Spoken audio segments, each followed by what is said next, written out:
ওম শান্তি 4 ছেপ্টেম্বৰ 2020 সাকাৰ মুৰলী।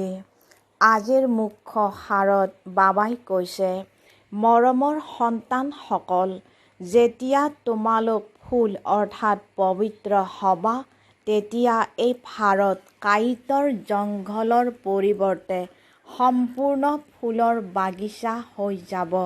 বাবা আহিছে তোমালোকক ফুল অৰ্থাৎ পবিত্ৰ কৰি তুলিবলৈ। যেতিয়া তোমালোক ফুল অৰ্থাৎ পবিত্ৰ হবা, তেতিয়া এই ভাৰত কাঁইটৰ জংঘলৰ পৰিৱৰ্তে সম্পূৰ্ণ ফুলৰ বাগিচা হৈ যাব। বাবা আহিছে তোমালোকক ফুল অৰ্থাৎ পবিত্ৰ কৰি তুলিবলৈ। আজিৰ প্ৰশ্ন, মন্দিৰৰ যোগ্য হ'বৰ কাৰণে কোনবোৰ কথাত বিশেষ ধ্যান দিব লাগে?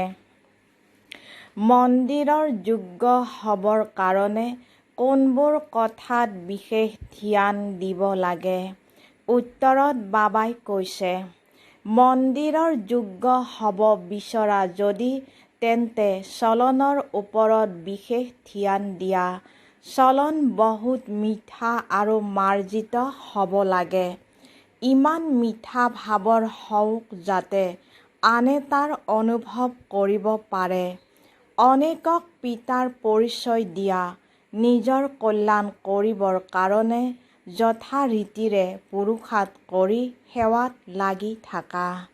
গীত, জগত সলনি হ'লেও আমি সলনি নহওঁ। ওম শান্তি। আত্মিক সন্তানসকলে জানে যে পিতাই ব্ৰহ্মা বাবাৰ দ্বাৰা আমাক বুজাই আছে। ব্ৰহ্মা বাবাৰ ৰথৰ অৰ্থাৎ শৰীৰৰ দ্বাৰাহে বুজাই থাকে। আমি এইটো প্ৰতিজ্ঞা কৰোঁ যে শ্ৰীমতত আমি এই ভাৰত ভূমিক পতিতৰ পৰা পাৱন কৰি তুলিম।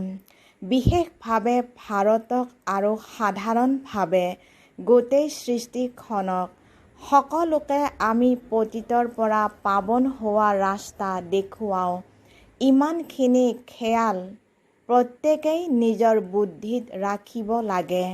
পিতাই কয়, ড্ৰামা অনুসৰি যেতিয়া তোমালোক ফুল অৰ্থাৎ পবিত্ৰ হৈ যাবা আৰু যেতিয়া সময় আহি যাব, তেতিয়া সম্পূৰ্ণ বাগিচা তৈয়াৰ হৈ যাব।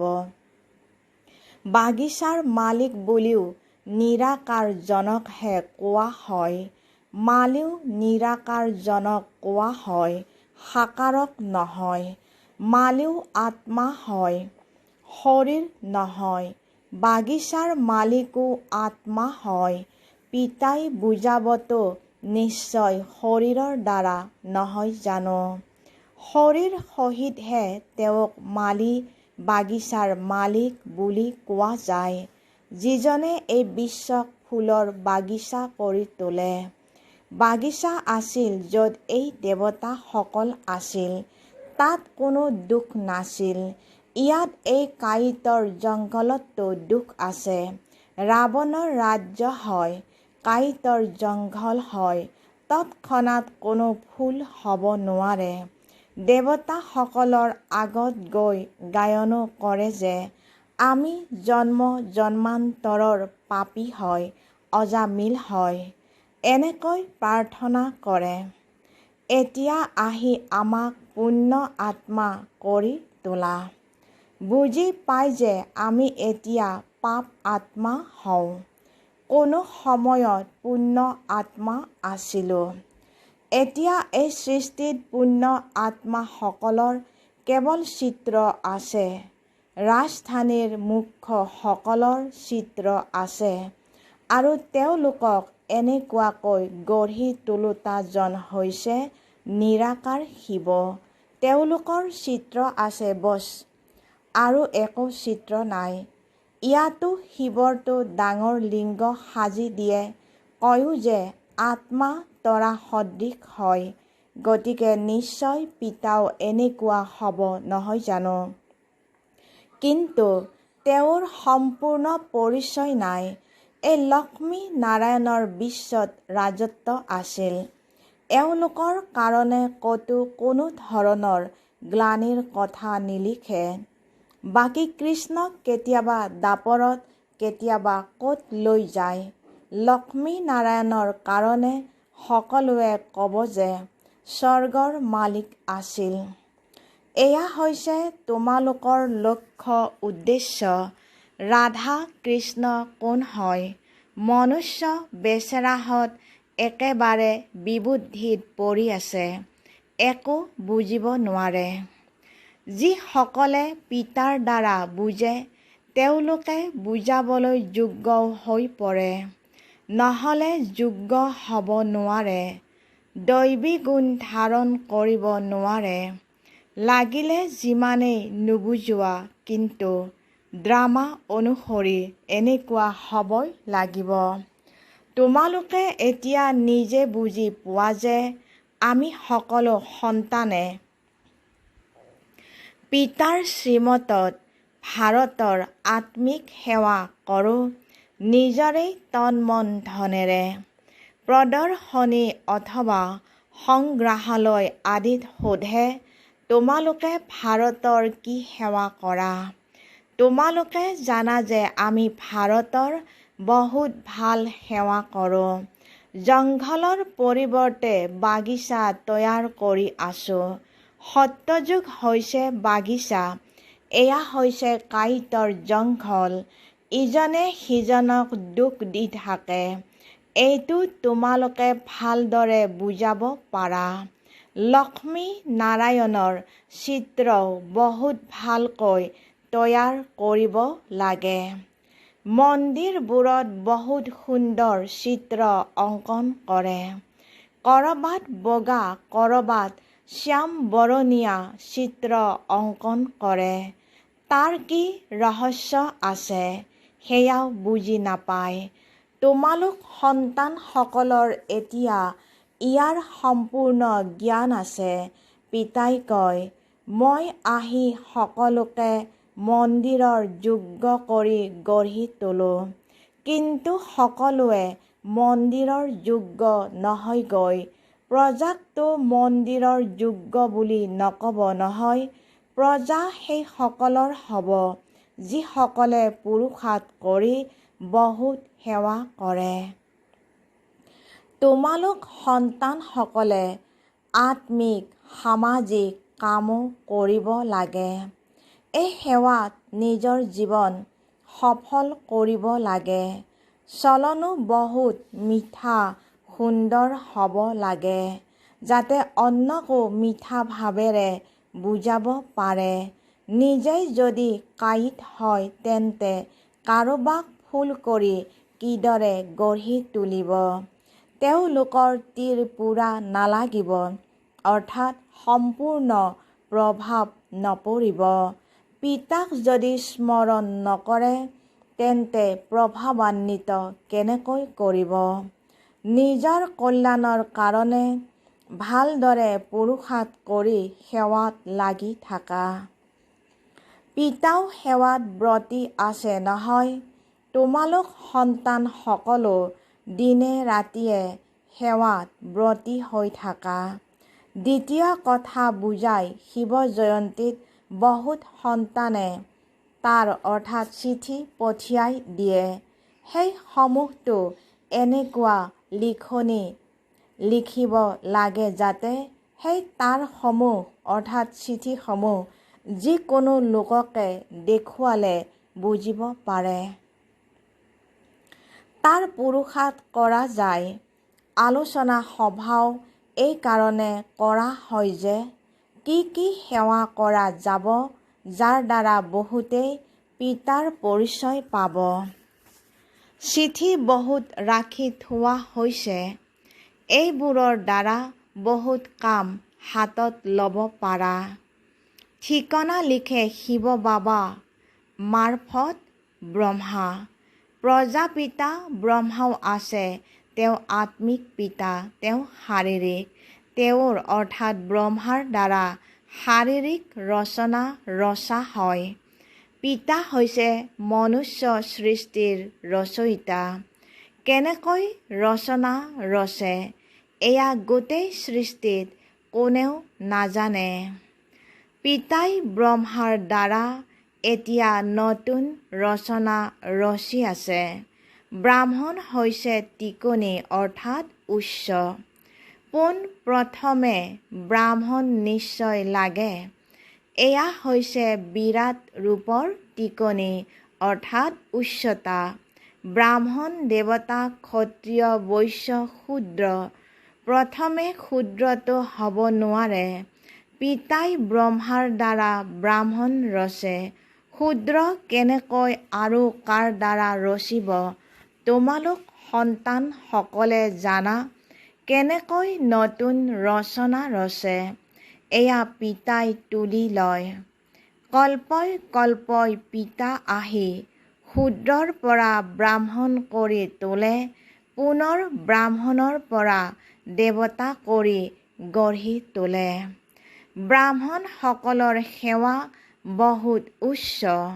সেই ব্ৰাহ্মণ লোকসকল নিজে পবিত্ৰ নহয়, গতিকে অন্যক কেনেকৈ পবিত্ৰ কৰি তুলিব? কোনো ব্ৰাহ্মণেই সন্ন্যাসীক কেতিয়াও ৰাখি নাবান্ধিব। তেওঁলোকে ক'ব, আমিতো হয়েই পবিত্ৰ। তোমালোকে নিজৰ মুখ চোৱা।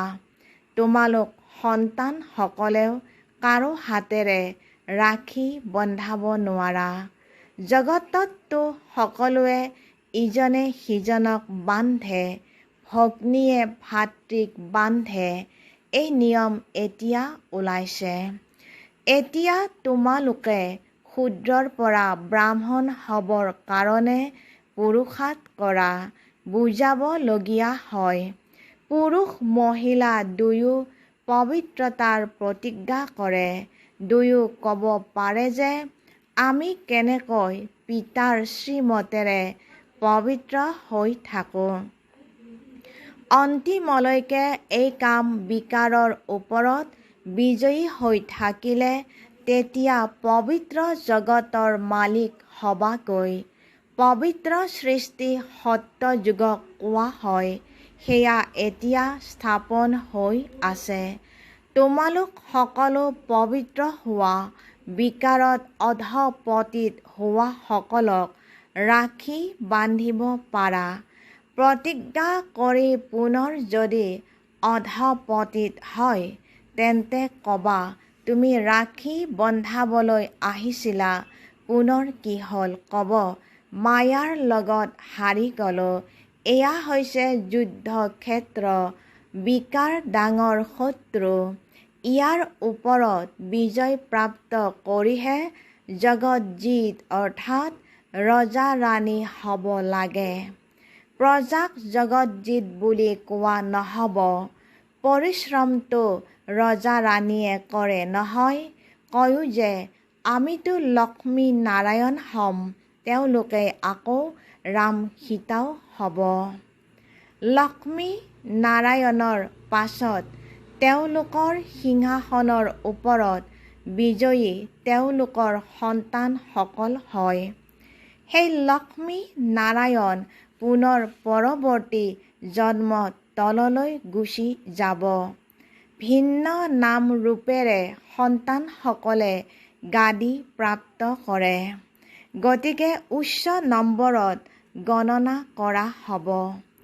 পুনৰ জন্মটো লয় নহয় জানো? সন্তানে আসনত বহিলে তেতিয়া সেয়া দ্বিতীয় শ্ৰেণীৰ হৈ যাব। ওপৰৰ সকল তললৈ, তলৰ সকল ওপৰলৈ আহি যাব।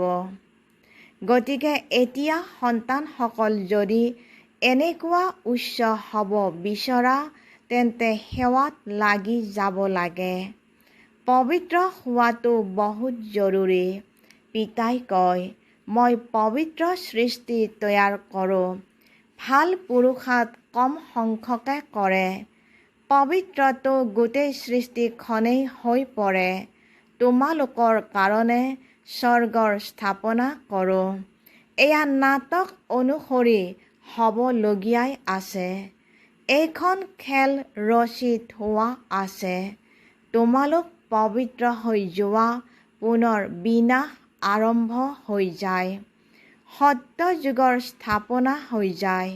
ড্ৰামাকটো তোমালোকে বুজিব পাৰা। সত্য যুগত আছিল দেৱতাসকলৰ ৰাজ্য, এতিয়া নাই, পুনৰ হ'ব।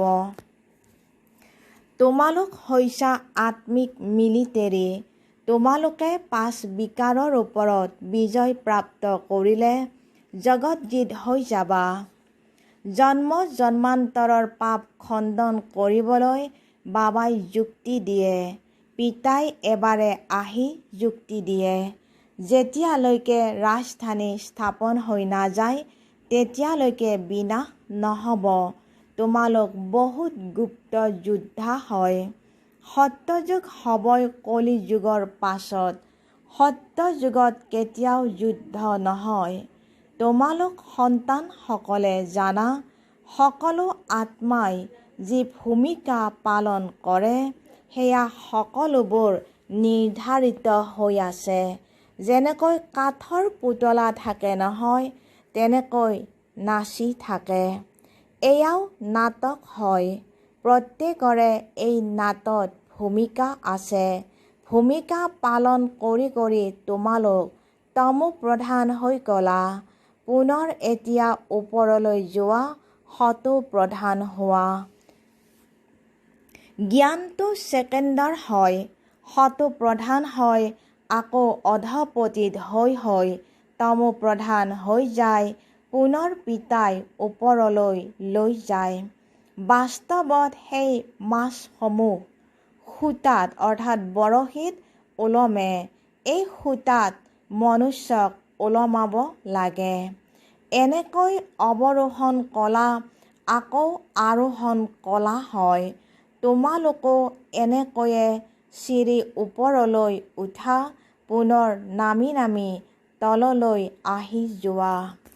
ওপৰলৈ গৈ পুনৰ নামিবলৈ 5000 বছৰ লাগে। এই 84ৰ চক্ৰ তোমালোকৰ বুদ্ধিত আছে। অৱৰোহণ কলা আৰু আৰোহণ কলাৰ ৰহস্য পিতাইহে বুজাইছে। তোমালোকৰ ভিতৰতো ক্ৰমানুসৰি জানে আৰু পুৰুষাৰ্থ কৰে। যিসকলে পিতাক স্মৰণ কৰে তেওঁলোক সোনকালে ওপৰলৈ যায়। এয়া প্ৰবৃত্তি মাৰ্গ হয়। যেনেকৈ দুজনক একেলগে দৌৰালে তেতিয়া দুয়োজনৰে এখন এখন ভৰি বান্ধি দিয়ে, তাৰ পাছত দৌৰে। এয়াও তোমালোকৰ দৌৰ হয় নহয় জানো? কাৰোবাৰ অভ্যাস নাথাকিলে বাগৰি পৰে। ইয়াতো তেনেকুৱা হয়। এজন আগবাঢ়ে, দ্বিতীয়জনে ৰখাই দিয়ে। ক'ৰবাত দুয়োজনেই বাগৰি পৰে। বাবা আচম্বিত হয়। বৃদ্ধসকলৰো কামবিকাৰৰ জুই লাগে। তেতিয়া তেওঁ বাগৰি পৰে। এনেকুৱাতো নহয় যে তেওঁ বগৰাই দিলে। বাগৰি পৰা নপৰা অৰ্থাৎ অধঃপতিত হোৱা বা নোহোৱা সেইটো নিজৰ হাতত আছে। কোনোবাই জানো ঠেলা মাৰি দিয়ে আমি বাগৰি পৰোঁ কিয়? যিয়েই নহওক কিয় আমি নাবাগৰোঁ। বাগৰি পৰিলে সকলো নষ্ট হৈ যায়। জোৰেৰে থাপৰ লাগে, পাছত অনুতাপো কৰে। হাড় ভাঙি যায়, বহুত আঘাত লাগে। বাবাই ভিন্ন ভিন্ন প্ৰকাৰেৰে বুজাই থাকে। এইটো বুজাইছে শিৱ জয়ন্তীত। তাৰ বাৰ্তা এনেকৈ পঠিয়াব লাগে যাতে মনুষ্যই পঢ়িলেই বুজি পায়। বিচাৰ সাগৰ মন্থন কৰিব কাৰণে বাবাই সময় দিয়ে। কোনোবাই দেখিলে যাতে আচম্বিত হৈ যায়। কিমান চিঠি আহে, সকলোবোৰ লিখে বাপ দাদাই। তোমালোকে বুজাব পাৰা। শিৱ বাবাক পিতা, ব্ৰহ্মাক দাদা বুলি কয়। এজনক কেতিয়াবা কোনোবাই বাপ দাদা বুলি কয় জানো? এয়াতো আশ্চৰ্যকৰ কথা। ইয়াত সত্য জ্ঞান আছে। কিন্তু স্মৃতিত থাকিলেহে কাৰোবাক বানে বানে আঘাত কৰিব, অৰ্থাৎ শুনোৱা জ্ঞানে প্ৰভাৱিত কৰিব। বাৰে বাৰে দেহ অভিমানত আহি যায়। পিতাই কয়, আত্মা অভিমানী হোৱা। আত্মাইহে শৰীৰ ধাৰণ কৰি ভূমিকা পালন কৰে। কোনো মৰিলেও যাতে কোনো খেয়াল নাহে। আত্মাত যি ভূমিকা নিহিত হৈ আছে তাক আমি সাক্ষী হৈ চাওঁ। তেওঁ এটা শৰীৰ এৰি আন এটা লৈ ভূমিকা পালন কৰিব লাগিব। এই ক্ষেত্ৰত আমি কিয়েই বা কৰিব পাৰোঁ? এই জ্ঞানো তোমালোকৰ বুদ্ধিত আছে, সেয়াও ক্ৰম অনুসৰি। বহুতৰে বুদ্ধিততো ধাৰণেই নহয়, সেইকাৰণে কাকোৱেই বুজাব নোৱাৰে। আত্মা একেবাৰে গৰম তাৱা, তমোপ্ৰধান পতীত। তাত জ্ঞান অমৃত ঢালিলে ধাৰণেই নহয়। যিসকলে বহুত ভক্তি কৰিছে তেওঁলোককহে বানে, অৰ্থাৎ জ্ঞান বানে আঘাত কৰিব। তৎক্ষণাৎ ধাৰণা হ'ব। হিচাপেই বিস্ময়কৰ হয়। প্ৰথম নম্বৰত পাৱন তেওঁলোকেই পুনৰ পতীত হয়। এয়াও কিমান বুজিবলগীয়া কথা। কাৰোবাৰ ভাগ্যত নাথাকিলে পঢ়া এৰি দিয়ে। যদি সৰুকালৰ পৰাই জ্ঞানত লাগি যায় তেন্তে ধাৰণা হৈ গৈ থাকিব। বুজিব এওঁ বহুত ভক্তি কৰিছে, বহুত বুদ্ধিমান হৈ যাব। কিয়নো কৰ্মেন্দ্ৰিয় পৰিণত হ'লে বোধ শক্তিও বাঢ়ি যায়। শাৰীৰিক আত্মিক দুয়োফালে ধ্যান দিলে তেতিয়া সেই প্ৰভাৱ আঁতৰি যায়। এয়া হৈছে ঈশ্বৰীয় পঢ়া। পাৰ্থক্য আছে নহয় জানো? কিন্তু যেতিয়া সেইটো নিষ্ঠাও থাকিব তেতিয়াহে ভাল বাৰু। অতি মৰমৰ কল্পৰ পাছত পুনৰাই লগ পোৱা সন্তানসকলৰ প্ৰতি মাতা পিতা বাপ দাদাৰ স্নেহপূৰ্ণ স্মৰণ আৰু সুপ্ৰভাত। আত্মিক পিতাৰ আত্মিক সন্তানসকলক নমস্কাৰ। আমি আত্মিক সন্তানসকলেও আত্মিক মাতা পিতা বাপ দাদাক স্নেহপূৰ্ণ স্মৰণ, সুপ্ৰভাত আৰু নমস্কাৰ। ধাৰণাৰ বাবে মুখ্য সাৰ ১. আত্মিক মিলিটেৰী হৈ ৫ বিকাৰৰ ওপৰত বিজয় প্ৰাপ্ত কৰিব লাগে। পবিত্ৰ নিশ্চয় হ'ব লাগে। শ্ৰীমতত ভাৰতক পাৱন কৰি তোলাৰ সেৱা কৰিব লাগে। ২. এই বেহদৰ নাটকত প্ৰত্যেকটো ভূমিকা আত্ম-অভিমানী হৈ পালন কৰিব লাগে। কেতিয়াও দেহ অভিমানত আহিব নালাগে। সাক্ষী হৈ প্ৰত্যেক এক্টৰৰ ভূমিকা প্ৰত্যক্ষ কৰিব লাগে। আজিৰ বৰদান। স্বমানৰ দ্বাৰা অভিমানক সমাপ্ত কৰোঁতা সদায় বিনয়ী হোৱা। স্বমানৰ দ্বাৰা অভিমানক সমাপ্ত কৰোঁতা সদায় বিনয়ী হোৱা। বিস্তাৰভাৱে যিসকল সন্তান স্বমানত থাকে তেওঁলোকৰ কেতিয়াও অভিমান আহিব নোৱাৰে। তেওঁলোক সদায় বিনয়ী হৈ থাকে।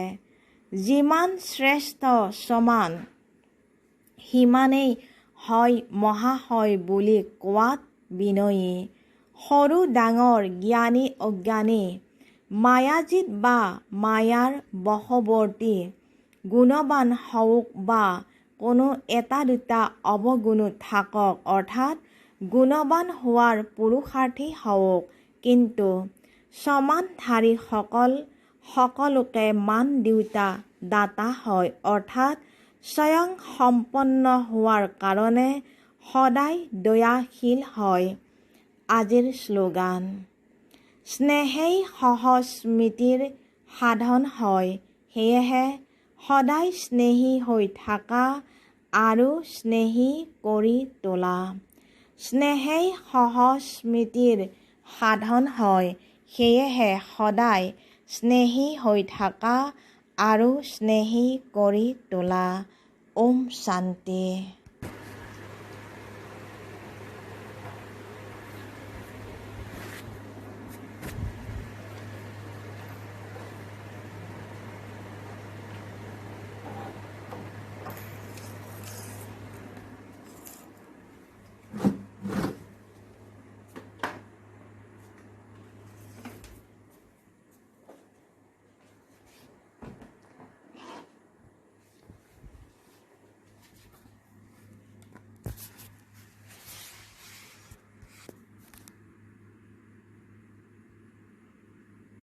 ওম শান্তি।